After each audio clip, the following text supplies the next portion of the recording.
Last time हामीले verification process complete गर्दाखेरि mobile application SMS पठाउन प्रब्लम भइरहेको थियो। त्यो खण्डमा चाहिँ हामीले डेस्कटपबाट वा आफ्नो साथी कोही कम्प्युटर लिनुहोस् अनि discord.com भनेर ब्राउजरमा जानुहोस्। त्यसपछि आफ्नो भेरिफाइड हजुरले जुन इमेल आइडीबाट अघि एकाउन्ट रेजिस्टर गर्नुभएको थियो त्यो इमेल आइडी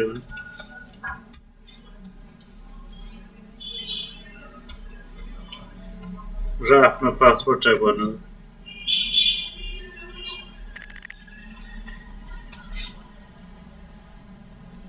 लगइन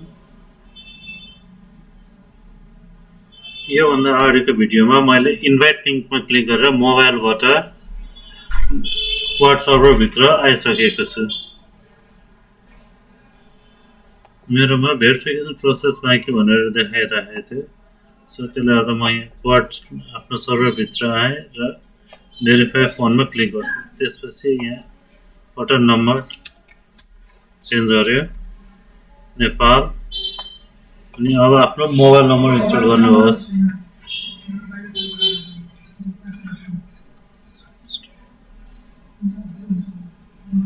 आफ्नो मोबाइल नम्बर टाइप गरेपछि सेन्डमा क्लिक गर्नुहोस्।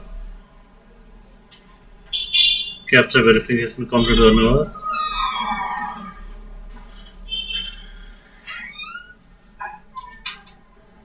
अब मेरोमा क्याप्चा एरर आयो, त्यसले गर्दा मैले फेरि रिट्राई गर्नु पर्यो।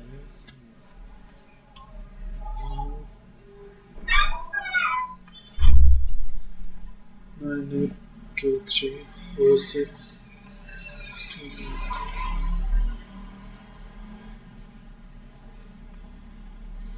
I am not viewing.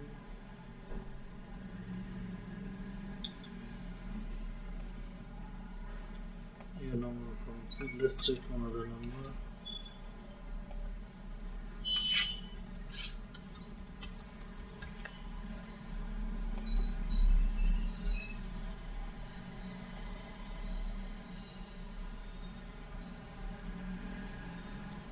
Number verification process complete भयो मेरो। अघिको त्यो नम्बरमा पहिले नै अर्को डिस्कर्ड एकाउन्ट छ भन्ने मेसेज आयो।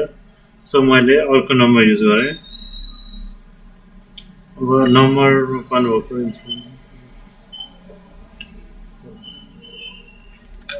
र आफ्नो पासवर्ड हालेँ कन्फर्म गर्नुहोस् भेरिफिकेसन प्रोसेस र कन्फर्ममा क्लिक गर्नुहोस्। हजुरको त्यो नाम अब त्यसपछि हाम्रो मेसेज सेक्सन अघि जुन ब्लक भनेर थियो अब त्यो अनलक भयो। अब यसमा आफ्नो पुरा नाम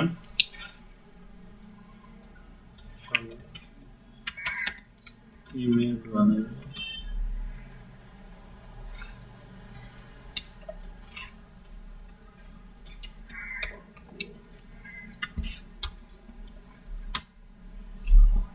आफ्नो नाम र इमेल आइडी टाइप गर्नुहोस्।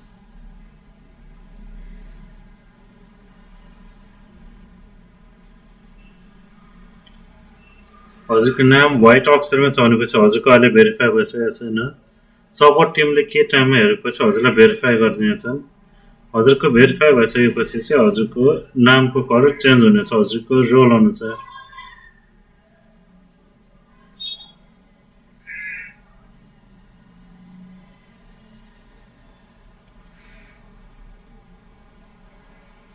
मेरो नाम ब्लूमा चेन्ज भयो।